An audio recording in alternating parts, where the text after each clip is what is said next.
सर सर हमका अंदर आ सकनी? अंदर आई। हाँ ओके सर। बैठी। थैंक यू सर। तो फिर तू हमके कंपनी देवे सकबा? हाँ दे हम सर। तुहार उम्र कितना बा? 23 सर। पढ़त तनु ना काम काज करत तनु? कॉलेज में पढ़ा तनी सर। कहता पढ़ाई करता और ये सब काम ठीक बा? एकरा में का गलत बा सर? पैसा खातिर पैसा भी मिली और मस्ती की मस्ती भी हो जाई। नेक्स्ट टाइम तू अबू ना, अगर कोनो और लड़की हुई ना तो ओके भी लेके आइया। हाँ जरूर लेके आइम सर। हमारे एक दोस्त भी है सर, बहुत सुंदर बिया। हम जब आइम ना तो ओकरा लेके आइम सर। ओकर नाम संध्या बा सर।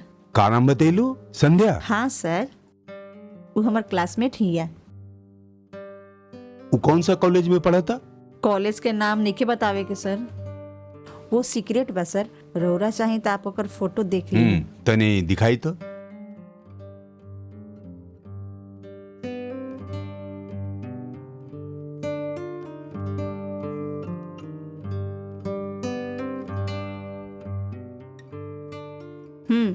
यही भी है वो। हाँ ये लड़की? ये लड़की के रउआ पहले से जाना तनी का सर? ना ना, हम ही के नहीं के जाना था, नहीं के। ओ ऐसन बा का?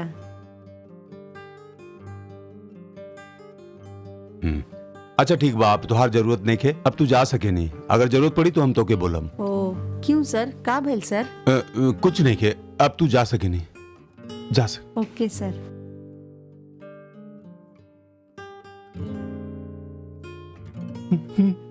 हमार अपन बहन ये सब काम करके अपन इज्जत बर्बाद करता है।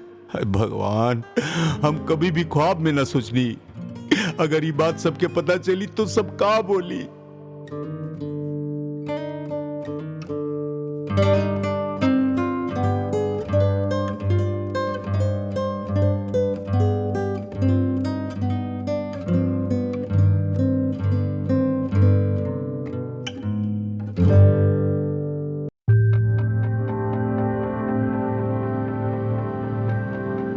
सर सर के का चाहिए तो के? हम एक मार्केटिंग एडिक्यूटर बनी, हमार कंपनी के चश्मा के बेचे खातिर आइल बनी हम।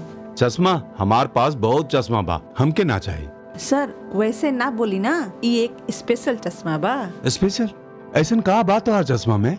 सर हम अंदर आके एक्सप्लेन कर दी। ठीक बा, अंदर आई। ठीक है, आवा तनी सर। बैठ जाई। अच्छा ऐसन का बात तुहार चश्मा में स्पेशल बोली? वाह देखी सर, रउआ एक बारी स्पेशल चश्मा पहन के तो देखी, जो भी रउआ देखा एकदम साफ सुथरा दिखी। ऐसन का? हम भी एक बार बहुत पहले ऐसा चश्मा के बारे में सुनले रहनी, लेकिन ऐसा चश्मा तो बैन हो गए रहे ना? हाँ सर, बैन तो हो ही गए रहल, लेकिन एकरा हम इनलीगल बेचतानी। रउआ एक बार ट्राई करके तो देखी। अच्छा ये चश्मा कितना में आ जाई? उतना ज्यादा ना, सिर्फ 2000 सर। इतना कम दाम में ऐसा चश्मा मिल जाई का? सर एकर असली दाम 5000 बा। रउरा खातिर स्पेशल डिस्काउंट में देतानी, एक खातिर 2000 में देतानी। एक बार एकर पहन के तो देखी, तब पता चली। ठीक बा, हम ही चश्मा ले। ओके सर।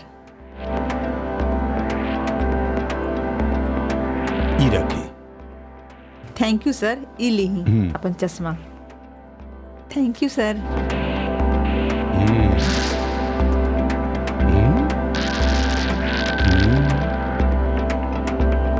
अच्छा ई का बा? तू जौन ड्रेस में बा वही दिखता का सर? रउरा कुछ के जल्दबाजी बा।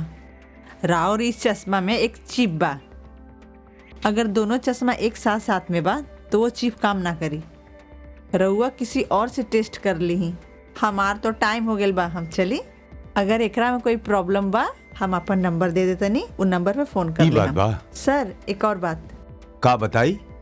ई जो स्पेशल चश्मा रउरा पास बा ना, एकरे बारे में कोई के ना बताएं, काहे के इस चश्मा के बैन कर देवल गेल बा ना। ये चश्मा रउरा पास रहल बहुत बुरा बात बा, काहे कि चश्मा हम ही रउआ के बेचले बनी ना, ये खातिर कोई के ना बताएं। हाँ ठीक बा। ओके सर, फिर हम चला तनी। अच्छा फिर देखा हुई।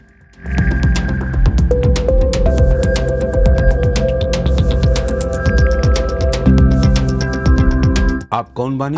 सर पड़ोस के घर में वो कीर्तन नाम के आंटी बाड़ी, तारा के कुछ मालूम बा उनका बारे में? वो चश्मा हमी लड़की पर टेस्ट करम। एक मिनट, हम अभी आवत नहीं। हाँ सर। कहाँ गई लनू? फिर से बोली। ये पागल बड़न का चश्मा लगा के फिर से पूछा ताड़न। पड़ोस के घर में वो कीर्तन नाम के आंटी बाड़ी, वो कहवा गई बाड़ी, कुछ पता बा? ये चश्मा पहने के बाद जो भी सामने आई ना, वो बिल्कुल कपड़ा के दिखी, ऐसने बोल रहे ना वो। हेलो। अच्छा, कहाँ चाहिए? वो पड़ोस के घर में कीर्तन आंटी कहाँ गई, कुछ पता बा कि ना? हम कंफ्यूजन में बानी। तू कितना कितना काके खोजा था? तू यहाँ से जा। दत जरूर ही पागल लागता। अच्छा, कितना शौक से चश्मा हम खरीद ले रहनी, ठग के चल गई रहे वो लड़की। हमार पूरा पैसा बर्बाद हो गई। एगो लड़की हमके इतना बेवकूफ बना दिलस। इस जमाना में 2000 रुपया कमाना कितना मुश्किल के काम बा। ओह गॉड, हमार 2000 रुपया पानी में चल गई।